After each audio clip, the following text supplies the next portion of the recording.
Well, good morning, ladies and gentlemen. Please take your seats. We're about to get started in the plenary. Please make your way over here if you're still outside. Please bring your coffees. We're about to get underway. Thank you.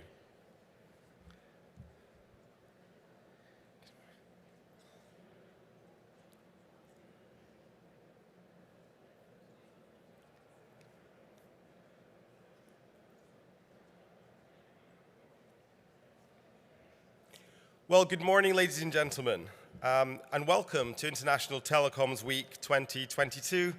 My name is Richard Mill, and on behalf of Capacity Media, it's my great pleasure to welcome over 5,000 of you to the Gaylord National Resort and Convention Centre on the 15th anniversary of the first ITW. It's a pleasure to be back in DC, less than 10 miles away from where it all began back in 2008.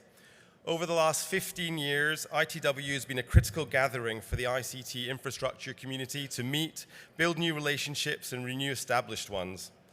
By uniting each pillar of global communications, a global community has been built to further digital infrastructure around the world. When ITW was first created in 2008, it was entirely guided by the founding companies, who made up 21 of the largest voice carriers globally at the time of the event's inception. Working closely with our industry partners, ITW was anchored with the underlying principle to create an affordable and beneficial platform for the entire digital infrastructure community to meet and conduct business, and this has remained in place ever since. In 2022, we're thankful to the global community who have continued to support and engage with ITW, both virtually and in person, throughout our journey. Last year, we were able to unite a regional audience in person, with over 4,000 of you joining us virtually. As we return to a majority in-person events, it's a pleasure to see an industry reuniting with a new sense of purpose after 2 years of supporting remote working and keeping us all connected. The world has started to reopen in many ways in the last few months. Not only have people started to return to work, but many have adapted to a part office, part home-based working lifestyle. The manners in which people have begun to communicate since the pandemic have expanded, now bridging the gap between the physical and the meta. But most importantly, we have returned to business as never before, with a new sense of possibility and broadened horizons. Over recent months, we've seen this renewed sense of purpose in some of the announcements made across the industry. I'd like to share a few highlights now. We've seen the industry come together and drop roaming fees to help Ukrainian refugees keep in touch with their families. And Orange appointed the first female CEO in its history. STC announced a digital-first operating model centered on its DARE strategy and new partnerships in the Middle East to support connectivity. We're seeing record levels of investment across every vertical in our industry, from Equinix acquiring Main One to AT&T stepping up investment into 5G and fiber. In subsea, we see Telefonica growing its stake in Telxius and Telegeography predicting $10 billion worth of new cables by 2024. I would like to sincerely thank all of our sponsors who made this event possible, especially our diamond sponsors, AT&T, Deutsche Telekom, Telefonica Global Solutions, and STC, along with all of our gold, silver, and bronze sponsors. ITW is all about connections, old and new, which is why we're using Swapcard as our event platform. By downloading the app, you can see the attendee list, send messages and meeting requests, access the agenda, and watch all of our sessions on demand after the event. I want to highlight the fact that our conferences are held in accordance with antitrust law. Our antitrust notice is here on screen. If you have any questions about compliance with this, please come and speak to one of the team here, and we will be able to help you. We're grateful to everyone who has contributed to the program for this year and to our 120 plus speakers for sharing their insights and perspectives.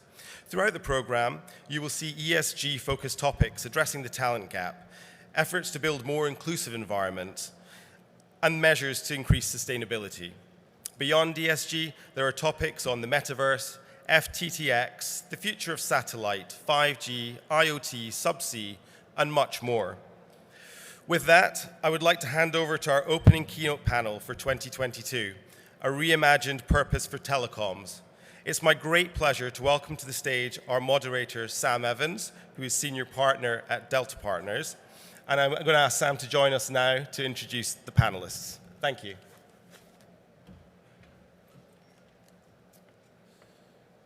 Brilliant. Thank you very much, Richard, and good morning, everybody. Welcome back to Washington. It is so nice to be back in person and to be back here really in what is the spiritual home of ITW.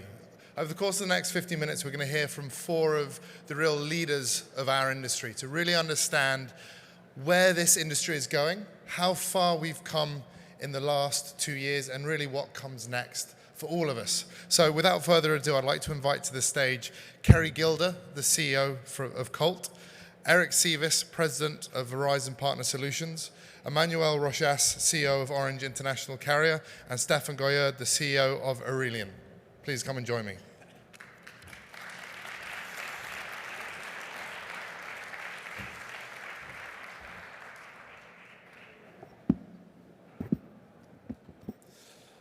Amazing. So good morning, everybody. And I see smiles, which is fantastic. And it's great to see smiles that are not just penned in around a Teams screen, but full body language smiles.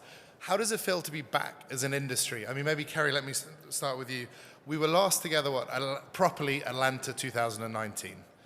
How are you feeling now versus how you felt then? I'd say the word that I would use, Sam, is energized. And I think that in the last couple of years, there's been a lot of challenge across the industry, but there's also been a lot of opportunity.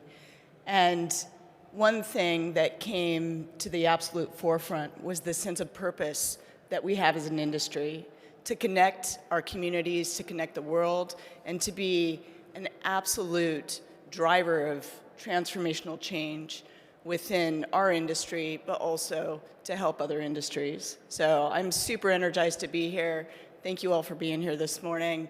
It's exciting to see 5,000 people at ITW. Brilliant. Thank you, Kerry. Eric, I'm not going to ask you if you're energized, because you always are energized. So my question is, what is energizing you at the moment? All right. I'll try to live up to that always energized approach. I think the biggest thing for me, one, I think Kerry's points are so right on the money, but being back with the people, I think is such an important piece. The culture is important to us, realizing that, our purpose to keep people connected across working at home, schools, continue to make certain that, communications can still take advantage, I think is a big push in a lot of things that I see. So often we look at, what's going on in this industry, how do we help this industry get back to a growth narrative? And really, it's each and every one of us today and companies coming together and figuring out how do we partner to take care of the big bandwidth requirements that are required in the industry? What are we doing to care for the people needs in our industry? And a lot of, I'll call it adaptability, being flexible enough to accept that the way we've always done things are not necessarily the way we need to do things going forward. And we can still be productive and still allow people to get some balance in their life, Sam, as well. Brilliant. Thank you, Eric. And Emmanuel, it's a similar question to you. I mean, let's go back, Atlanta 2019, Washington 2022. When you look at this from an industry perspective, what's different? What's been the fundamental change between then and now? Well, I think that actually in the past 2 years, we have kept our energy first through the challenges we had to face, and then because we wanted to continue the business, continue to connect people and the world. And now I think we are motivated, energized in this place by the opportunities, and we will talk about the purpose. But really, I feel that our discussions are even more looking forward than what we had in 2019. So that's really a good prospect. Fantastic. Last but not least, Stefan, maybe talk us through the last 3 years. I think when we're back at ITW 2019, you were still Telia Carrier. So there's been a lot of changes. So maybe you can just take us through how has the last 3 years been as a sort of a whistle-stop tour for you going from Telia Carrier into Aurelian and that transformation? Yeah, I think it's been maybe a little bit like in a washing machine almost, right, for the past 2 years. It's been very intense, of course, like everyone else. We stopped working out of the offices. We went through a rather extensive due diligence process, of course, and a transaction throughout the COVID days without actually really meeting anyone. I think it was also very well kept secret in the industry just due to that fact. There weren't really any conferences, no gossip, no nothing, right? So that was a big transition for us as a company, becoming standalone and a new name and a new brand. But I would say in many ways I feel fortunate really to be in this industry that has had a fantastic impact during the past 2 to 3 years.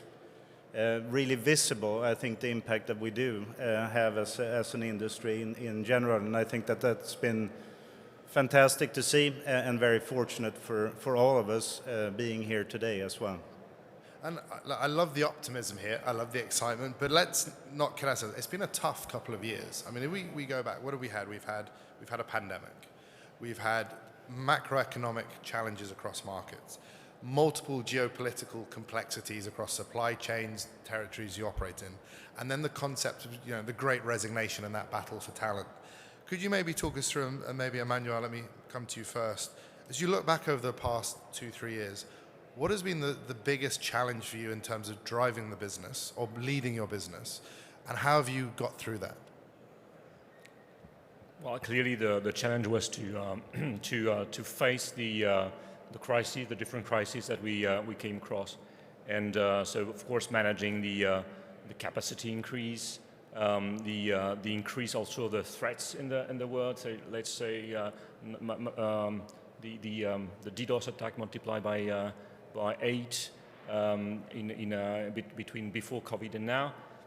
So this was really the challenge, and we've done that, and we are very proud of it. And we done it probably because we didn't know it was impossible. And what I find striking is that what we created during this period is really relevance. And now, because we have done all this, we've taken all those challenges, and we have proven that we are able to support the economics and the digital transformation. Now we come into this post-COVID area with this sense of relevance, and we can find this next purpose. But that thing of relevance, maybe Kerry, let me ask you this.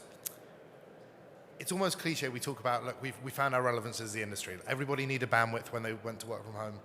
Is this just a fad? Will we go back in 6 months' time to taking, instead of keeping the world connected, it'll be connectivity is taken for granted again? Or how do we just sustain that relevance and translate that into growth for this industry? I don't think it's a fad. I think it's a reality that as a community that connects the world and the people around the world, that communications has become a universal right. And with that universal right, we have to understand that we have a responsibility to connect the world. We have to hold ourselves accountable for creating the collaboration across the industry to enable that to happen, so we can look like one network, like one community, like one industry, rather than independent companies that are trying to maintain control of a commercial environment that no longer exists. And what I mean by that is that if you look at all of those macro dynamics that are going on and boil them down into the micro dynamics that are happening in our industry, what you'll see very quickly is that for international carriers, Eric said it yesterday, we're in a negative 5% deflationary environment.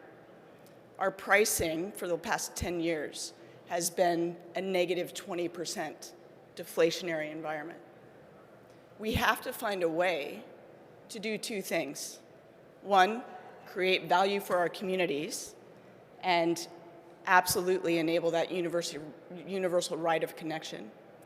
But we also have to find a way to drive value into the industry. And that is going to be absolutely critical, because if we don't drive value into the industry, we will not be able to create these universal connections. I'm going to segue then to Eric, because you teed him up. Eric, you're passionate yesterday in the GLF meeting, speaking about the challenges for growth in the industry. Where do you see growth coming from? What does this industry need to do to sustain the relevance, but not just point one from Kerry's point, value for the communities, but create the value so that this industry can continue to invest? Excellent question. And that's one of the things I think in this industry, as we talked yesterday, I mean, this whole conversation about, what is the growth narrative in this particular space? And we have the right to have a growth narrative in this particular space when we look at the point of, the connections that we do across the globe. And once again, making certain that commerce can continue to take place, continue to care for things going on in our environments, what's happening on a social basis, even from a government standpoint. And so one of the things I continue to say is clearly, let's not forget the bread and butter around network as a service, and look at the work that we've done from even TDM migrations to IP, and look at some of the wireless evolution to a point where, I'm now offering LTE, 4G, and 5G to support customers from a fixed wireless access standpoint. These are things that in the wholesale space, we may not have historically really had access to a lot of the wireless assets at the end of the day. So I'm pleased to continue to look at Ethernet. What are we doing from a wave and the internet standpoint? But how do we even migrate further and looking for new opportunities now from network as a service to more above the network services? A lot of us, whether we liked it or not, spend a lot of time on a lot of video conferencing meetings, calls. And I don't know, Verizon, we're like 99% working from home. I think the number's going maybe 92%, and we got 4% that are going to stay at home full time, and another 4% that are going to be in the office full time. So how do we take advantage of that? And looking for new sources of revenue, whether it's video conferencing, security, another big play for us in this particular space. How are we thinking about security and caring for breaches that take place and making certain that commerce can take place in a protected environment? IoT, one of the things we got passionate about yesterday, since we're using the passion word, is, it's a $1 billion industry from the Internet of Things standpoint, and how we do not own our fair share of that in this particular space as we look at the use cases that can be supported from manufacturing, agriculture, retail, you name the list, there's opportunities for us. And so we continue, I think, to figure out how do we diversify, bring more products and services on top of the great voice service, on top of the great data services we have, and find a way, once again, to price the services to a point where you can get enough volumes, even at a different ARPU level, because I tell my team all the time, it's better than zero when you're moving someone that, hey, was buying a service from you that had a comma in it, and now I'm buying a service from you because of the bandwidth that we have and the availability we have in the network, 2 digits, 3 digits. How do we sell enough of that at an ARPU level that takes care of what we're trying to do in this particular industry? And that's, Sam, really where I think we can start seeing growth from. Don't give up the bread and butter that got us to where we are, but continue to look at new products and services on a product roadmap that can care for, I think, the growth opportunities available in the industry. Brilliant, thank you, Eric. So looking after the core, driving innovation into new business. And Stefan, let me come to you because you've obviously been through a transaction process and you've had to sell a value story. What do you see as the equity story of this part of the industry, and how can yourselves as businesses really communicate the value to the capital investors who are going to put money into this part of the industry, that this is where they can get a return on the capital, and these are the types of businesses they should be investing in? Yeah, I guess we succeeded at least. How did you do it? What was your story? Exactly. So, no, but I think we are, let's start from the industry point of view. I think we're as an industry, we and discussed here already today, right? We're playing a very important pivotal role in communication, enabling contact between people, geographies, and everything else. But we're also not necessarily appreciated for it in that sense. And I think we as an industry also have a journey to actually be appreciated for what we do. And then I'm getting more into customer experience, the way that we're actually delivering on the promises, the way that we can also interact between each other within the industry in a better way, interconnecting to each other, make the experience more seamless for the customers and for the users of the services. And I think there we as an industry have a journey to make, definitely, right? And I personally, and our equity story and the way that we were discussing a lot around the values that we bring to the market and the value for us as a company in that case is very much of a bit more of a niche and a focused strategy in that sense of really crystallizing out what we do best, and continue to be best in that area, both when it comes to then investing in infrastructure to enable the services that we're doing, but also in terms of actually servicing the customers in the best possible way over time. I think it's very much of trying to bring that story to life a little bit and really see how we're executing on that as well. But I think that was our equity story, was to really be laser focused on what we're doing and stay within that framework and really excel towards the customer base globally. So a story of focus. And you see that, I think, if we look at multiples, investors reward focus. And so this brings back the age-old debate. Kerry, I'm going to ask you this one, if I may. We see a lot of companies separate, right, and they carve out the infrastructure. Eric's also saying that the growth is a story of core plus more. How do you see the value creation story going forward? Is it possible to do both? Or do carriers need to take a decision? Are we going to go down and we're going to be a really good infra player? Or we're going to say, actually, we're going to become asset light, because with softwareization, it's all about a virtual on-net, and we're actually going to play at the platform and service layer. Or can you do both? I think if you look at, again, I'll go back to the equity play. I mean, the infrastructure is definitely being rewarded by the PE, environment to 20 to 23 times multiples, some of the transactions of late. If you look at the services market, it's nowhere near that. And so the reality is you need the service, the enterprise needs the service in order to operate their environment. But it's also highly dependent upon the infrastructure that it rides on. And if you look at any of the CAGRs that are happening within our industry, within the cloud industry, we're actually at a negative. The overall industry is at a negative 1% revenue. If you look at the cloud industry, it's growing at more than 30% year on year. If you look at bandwidth is the largest growing CAGR today in our industry. And if you take that into consideration, what you can see very clearly is there's a dependency on both. So whether you separate the infrastructure from the service, and have an asset light or a only infrastructure business, there's a dependency between the two. So my strong feeling is that it's not a matter of company separation, it's a matter of focus and ensuring that you have the right teams in the right places, focusing on the right elements of the infrastructure. At Colt, we're still driving significant amounts of fiber investment out into Europe and into Asia in particular. At the same time, we're creating next generation services, and our largest growing part of our portfolio right now is SD-WAN and SASE, which is a combined unified service that we're enabling out to the enterprise. If you want to do bandwidth on demand, which I think is the linchpin for this industry, you have to enable that software claw into the infrastructure. So this is where I think we have to work together, because nobody's going to have a universal infrastructure globally, and nobody's going to have the software development capability in order to build the true global platform that's required for the future. Emmanuel, what's your thought? I can see you sort of nodding pensively there. Do you share that thought? Is the future bandwidth on demand and having that software claw into the infrastructure? Is that how you see it going forward?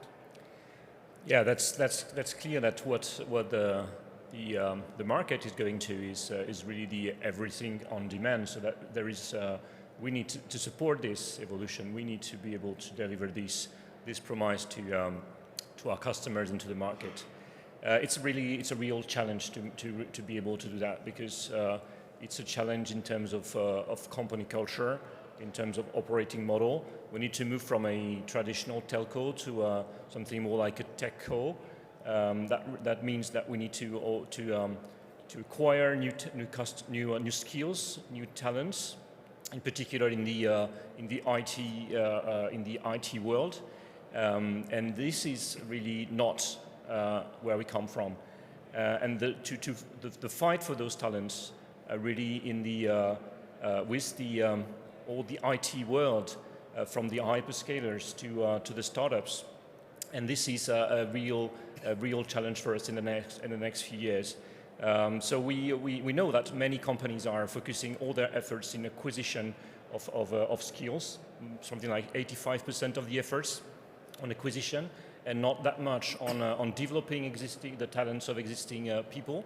At Orange, we have decided to really, because we know the challenge of acquiring talents and skills from this IT world, is really to develop internally those skills. So we're going to invest 1.5 billion euros by 2025 in a skill enhancement program. So to train 20,000 of our employees to AI, to data, to cloud, to cybersecurity, all those skills that we will need tomorrow to deliver this network as a service or network on demand promise. And have you seen, Emmanuel, and I'll, Eric, ask you the same question after this from the Verizon perspective, that excitement we started the session with of the industry's rediscovered its purpose, is that coming through in people wanting to be in this industry? Are you finding it's easier to attract talent, or is it getting harder because also the tech companies are recruiting more and so forth?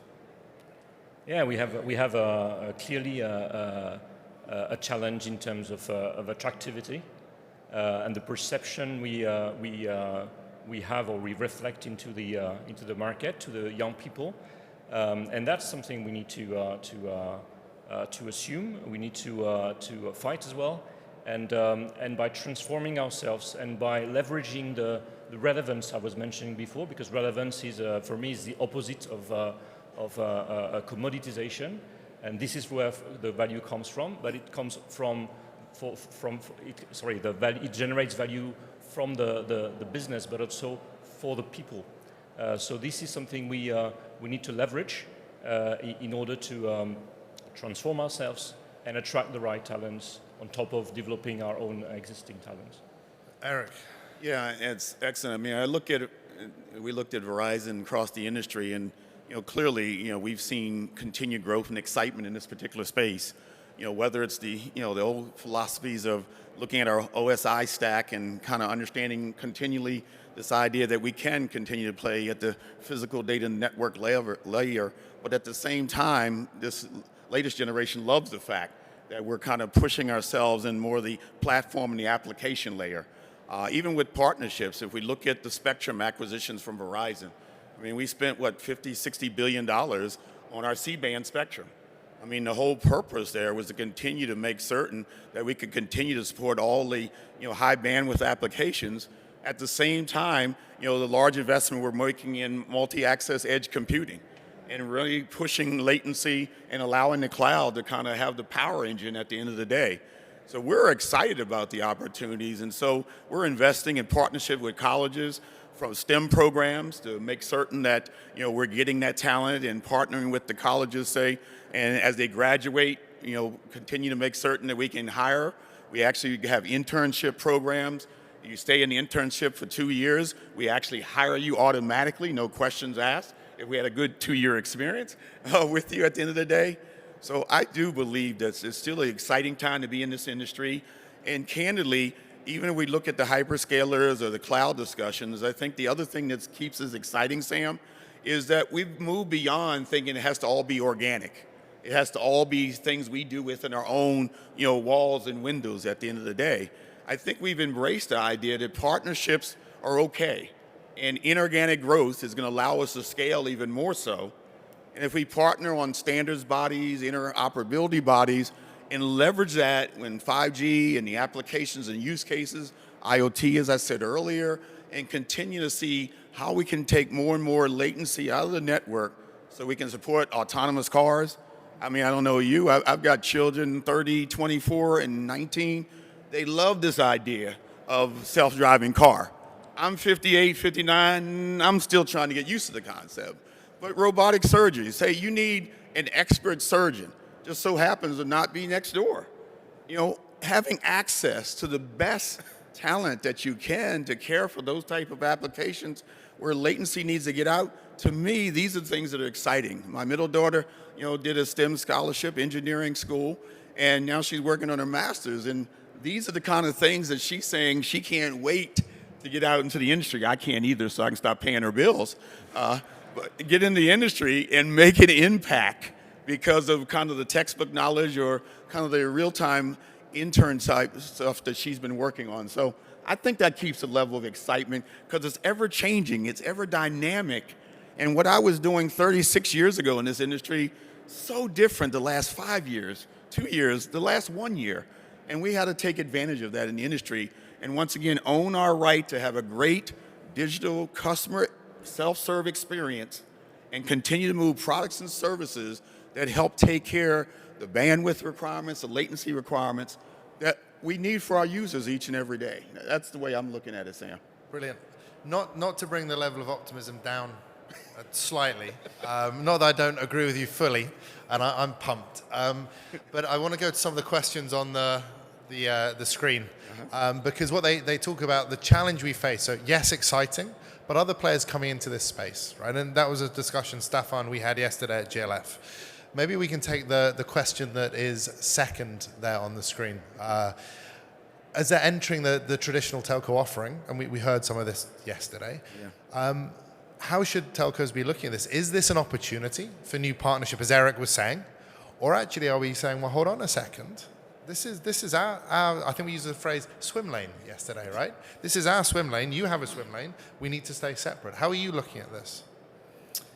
Well, I think it's competition, right? I think it's not something that you can really say to someone else, "You're in my swim lane." I don't think that's that's not the right context and wording for that, right? But I think again, and looking at these players entering into what's traditionally then been perceived more as the telco market in that case, I think it's also a call for us to actually shape up a little bit more and be better. If we were servicing that seamless and in a good way on a global footprint, I don't think that would be an opportunity for others because it wouldn't be relevant really to do that. So I think it's a bit of the industry failing in some cases that is actually driving a few other services that are coming into what we traditionally have been doing in a somewhat clunky way on a global basis, to be honest, right? But there is also, of course, then the element of partnership opportunities in this, and I think Eric was very clear on that as well, right? That we have to look at it that it's not just separate swim lanes in that case, right? You have to. It's more look at it as a waterland instead, maybe, right? And one open swim. Have a bit more fun in that case, right? So, but opening that ecosystem up a little bit and partnering in a different way. But first of all, I think that this is a call for our industry to really become better, more than anything else. And Kerry, how do you see this? Your perspective on that first question, but I'd also like your view on the second one, which is, how does that translate into investments? And are the right companies making the right investments so that there are equitable returns and incentives to continuing investment? I think on the first question, listen, the disaggregation of hardware and software has allowed a completely different competitive construct in our business. And I think one of the recognitions around that is this value differential between where we are playing and where the cloud and the software app development companies are playing. It's just a completely different, it's a different space on the spectrum. I think, to Stefan's point, it's because of where we've failed in the industry to recognize where the next generation of consumers, whether those be business or retail consumers, what they want. We had the opportunity to create WhatsApp, but we didn't. So, the reality is we have to open our minds a little bit to Gen Z, to the millennials, to the next generation of consumers and buyers. And we have to be more cognizant of what they're actually looking for. And simplicity, scale, and speed are going to be paramount. And this is what the hyperscalers have recognized throughout the entire life of building cloud. It's all about scale, simplicity, and speed. I think the second question around big tech, FANG contributions, investments, I look at this as a positive because the CapEx requirement for this industry is exceedingly high. So without private equity, without big tech coming in, we wouldn't have had the builds in subsea that we have today. We wouldn't see some of the FTTH builds that we're seeing in order to create that ubiquitous connectivity. We wouldn't see the likes of Elon Musk over at Starlink starting to think differently about low Earth orbit satellites and driving, with Verizon, driving 5G to the next level. So I think what we have to think about is, number one, the infrastructure is required. There's still areas of the world that aren't connected. So we can work together with big tech, with private equity in order to build out to those locations. We can create the ability to actually enable that global construct through the element of the softwareization and creating that platform space for us. And so in my mind, I see it as a positive if we can get out of the control commoditization aspect of our business. Brilliant, thank you, Eric. So Eric, please. Yeah, I love to add to this one as I get hit with this question frequently. And I think about the investment dollars. I know Verizon on record, I mean, we're putting $17, $18 billion a year annually for as long as I've been at the company. But on top of that, we just put $53 billion out for the C-band spectrum. And then made a commitment for $10 billion on top of that over the next 3 years. So let's just say that's a $120 billion investment over the next 3 years. And the reality of how do you make certain there's a return on that invested capital at the end of the day? And therefore, we've had to really kind of re-engineer our thinking and kind of this new purpose of telecoms, because now, okay, you probably read in the paper, we're partnering with Meta, to understand how do we become more immersive in technology and applications that we're moving forward. We got smart, we're partnering with Google. We're partnering with Microsoft. We now have Oracle partnership in place. In every one of these partnerships, I will tell you, in my journey, would have never really have happened. But today, I think there's a big appreciation that we're stronger together and that we can scale as an industry faster by working together and collaborating on these fronts. And to be candid with you, I mean, I've talked to just about every one of the big cloud providers, and the attitude is, even from a hyperscaler standpoint, they're like, we don't want to spend that money on the network, connectivity. That's hard. You've been doing it for years, and you're still figuring it out at times. So the collaboration, the partnership, I think even the comment is just like the fiber deployment. I look at the amount of fiber we're putting out today, and it's just scary. But it's a great proposition, whether it's lit or dark fiber, connecting data centers across the board. These are the applications, the opportunities that we can work with, the FANG plus the Microsofts of the world, and really find ourselves taking advantage of this great cloud computing infrastructure, building our network capability, and opening up and unleashing kind of the opportunities in this telecom industry. Brilliant, thank you, Eric. Manuel, I like your view, because you partner with Google on data and AI. You've got a lot of co-investments on subsea cables. So how are you looking within Orange at these types of partnerships? Well, actually, we have this a number of partnerships, of course, with a lot of players on different topics like infrastructure, like you mentioned on AI and edge computing. That's of course, partnership has some risks, but without partnership, you cannot succeed in this ecosystem which is ours. I really agree with what was said by Stefan and Kerry on the topics of the questions here. Is that if we see new players enter into our traditional market, it's probably because we have missed something, and we need to reconnect to what's there's these customers, which were our customers, maybe now sometimes competitors, are requiring from us. And this comes back to the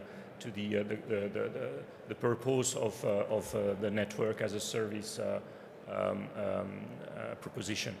So really, I think we have, with the relevance that we have, the credibility and the skills that we have in our traditional area, I think that we can find a way to better connect to this and the future demand from the market, and recreate value, and maybe limit the competition from other areas. So that's really what we feel, and that's the reason why we do these deals with and these partnerships with players in the marketplace. Thank you, Emmanuel. So, Stefan, we're hearing there's value and focus, changing competitive landscape, needing to partner.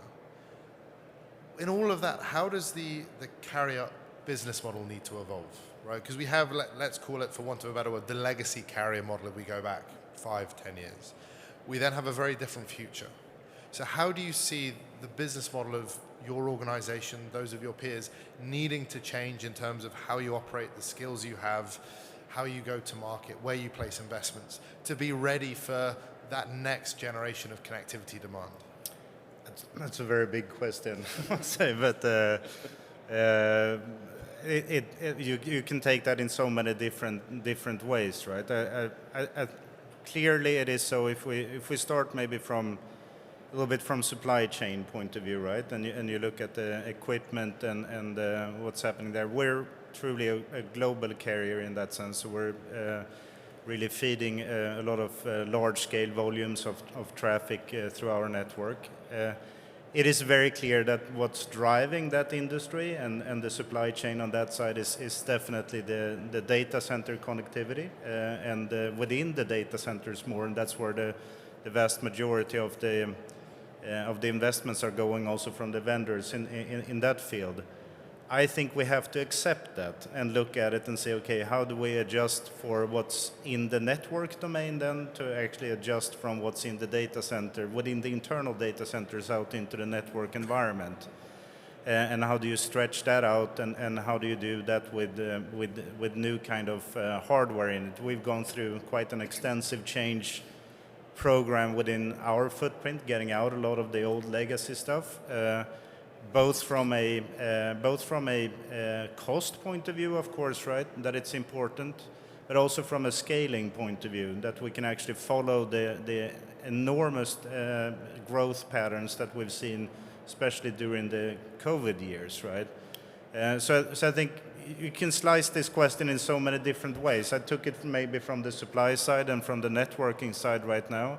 We have to surely be there also in opening up our networks a little bit when we look at it from the visibility and transparency of how we're running and operating the networks, and that's also through the APIs that we need to interconnect with, both within the telecommunications industry but also towards our customers and partners.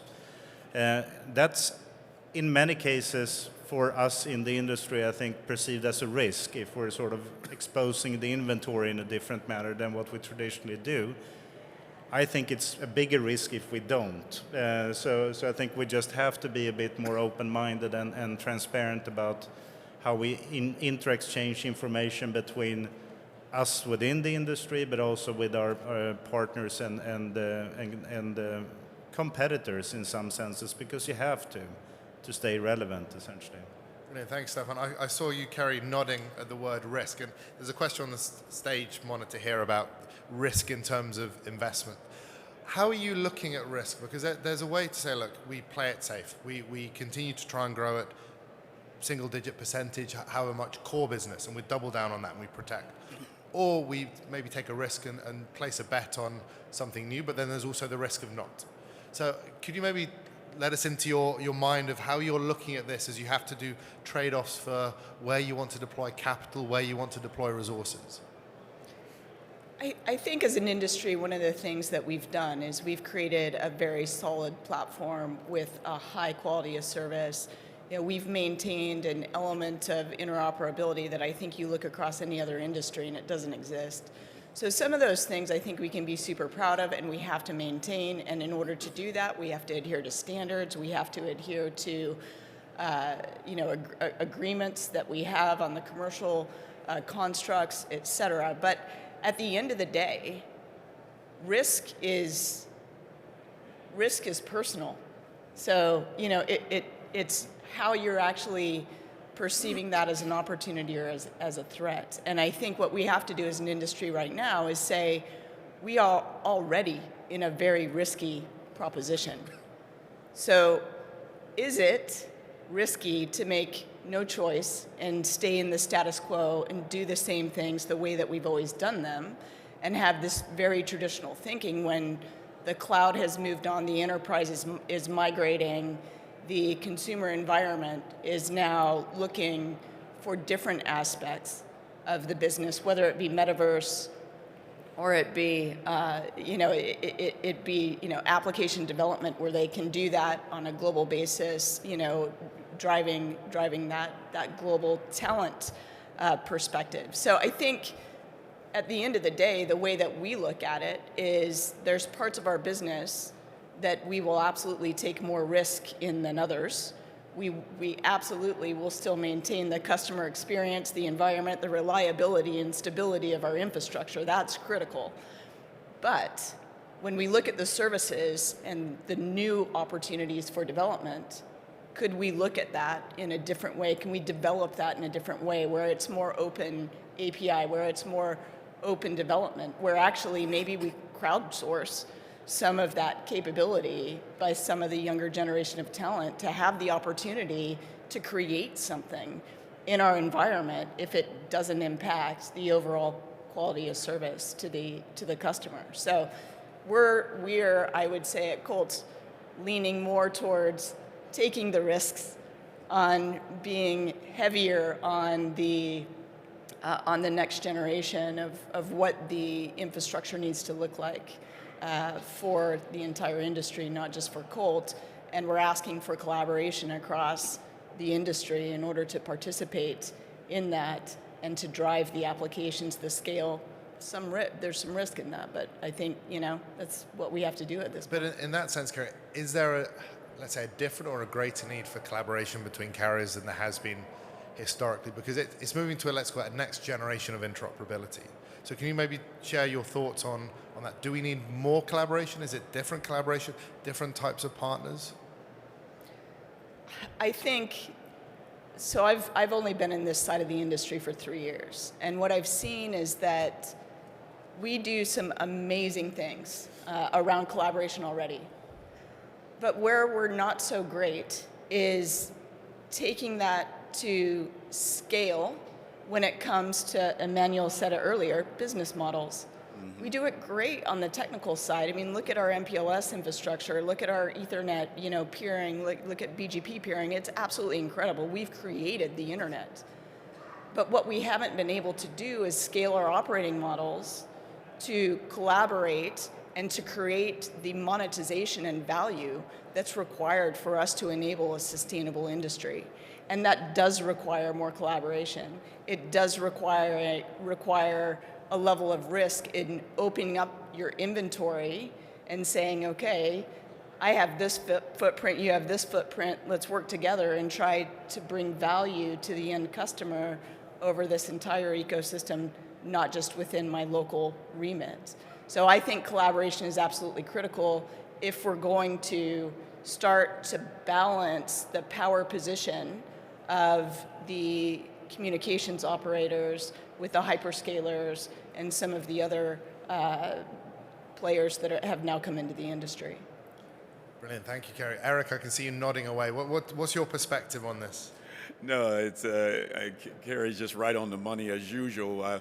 The key, as we continue to say, is where do we get the investment that allows us, to get a return on that in a time frame that makes sense based on what we call the voice of the customer. Yeah. What are the demands out of the industry, and based on those demands, how do we move ourselves forward? And for example, we talked earlier about, hey, we partner with METH. Well, why do we do that?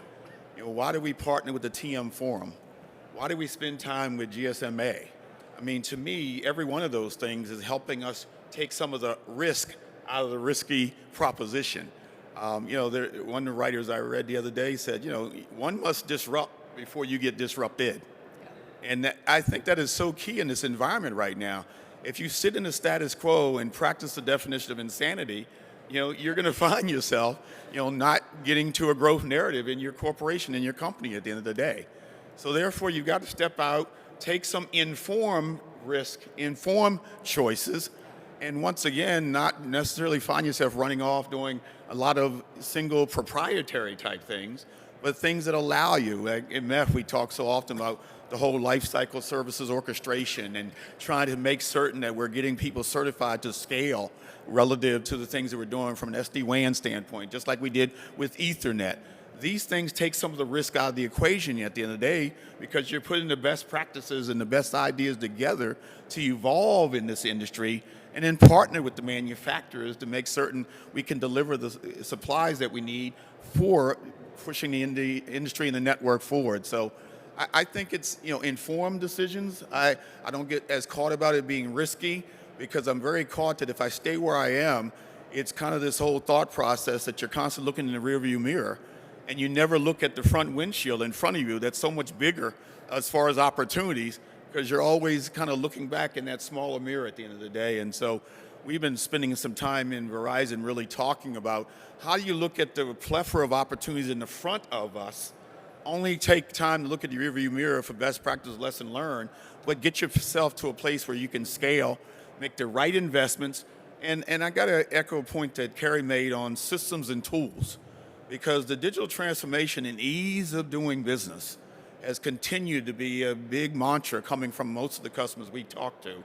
And so we are investing a lot of dollars in kind of this business transformation journey so that we can basically automate that customer experience for ordering products and services and tracking your orders, quoting your orders, and the whole 9 yards. And so, it's one of the things I also heard Carrie say that I don't want to lose sight of when you talk about investments in dollars in systems and tools and your IT functionalities within your company.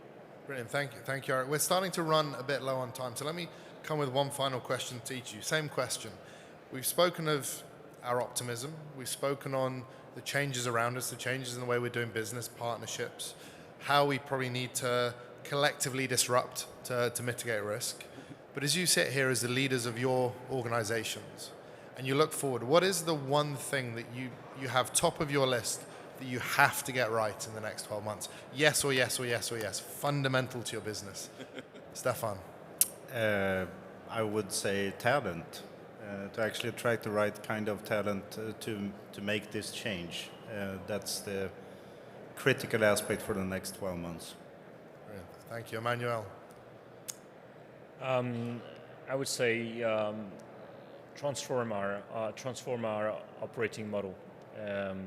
Transform it to get to these platform economics, which requires to automate, like Eric mentioned, to automate all the customer journeys, but also to increase our efforts in digital and building this interface between us and the markets that enables the future connectivity platform that we need to provide to our customers. Great, thank you, Eric. We put it in two places. I mean, clearly our biggest asset, we believe, are people. And so we're really strong about the investment on what we do for our customers, what do we do for our employees, what do we do for our shareholders, and then overall society. And we believe, in fact, we continue to focus on those elements of people and the empathy and caring for that, then that will stand up, Sam, what we call our 5 vectors of growth at the end of the day, because we believe that if we're going to grow, taking care of the people, leveraging what we're doing with 5G, what we're doing with MEC and B2B solutions, how do we monetize our network, and continue to figure out how do we take advantage of opportunities in this industry, we think will continue to be the things that put us on that growth narrative going forward. Brilliant, thank you very much. And Carrie. It's hard to go last when everybody has already answered the question. But what I would say is it is this element of purpose, people, and planet. When you look at what we have to do as an industry It's absolutely critical that we come together to create the hyperscale environment for communications. It's critical that we look at the talent base within our businesses and actually start even thinking differently about that. Can we actually create talent consortia, much like we did in Subsea? And I think we can. I think we can attract talent. Right now, the university students thinks that we are male, muted, and mundane. That's the exact 3 questions I got back, answers that I got back when I asked over 100 students at University of Colorado. And we have to change that dynamic. We have to make it visible that we are an exciting place to work, and we're doing some super cool things on the technology stack.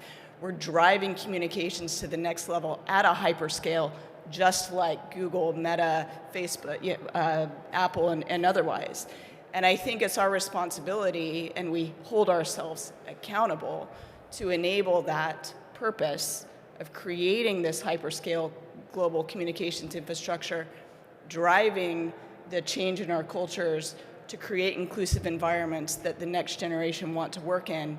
And we look at our operating model in parallel to the technologies that we're building. Brilliant. Hey, Sam, can you do a plug on that for our document that's coming out from our DIB organization? Why don't you, Eric, give the announcement of the document? So as we all talked about the people here, we wanted to announce that our 3rd white paper will be coming out from the Global Leaders Forum. So we've continued to move the work forward on gender imbalance, continue to move the work forward on racial equity, and then today we will send out the document, a white paper on inclusivity. Once again, in the midst of what we're talking here, it's people, it's the talent works. How do we attract? How do we develop? How do we inspire a culture where people want to be a part of what we're doing here in the ICT telecom space? So make sure you get a chance to read the 3rd white paper, thanks to Sam and the partnership with the 30-some carriers of the Global Leaders Forum. Brilliant. Thank you very much, Eric. And thank you very much, Stefan, Emmanuel, Eric, and Kerry for their time today and your time listening in. I'm definitely feeling enthused and energetic, knowing that the hands of the industry, or the future of the industry, is in safe and very optimistic hands. So I hope you feel the same. And I wish all of you a very successful ITW. So thank you very much. Thank you.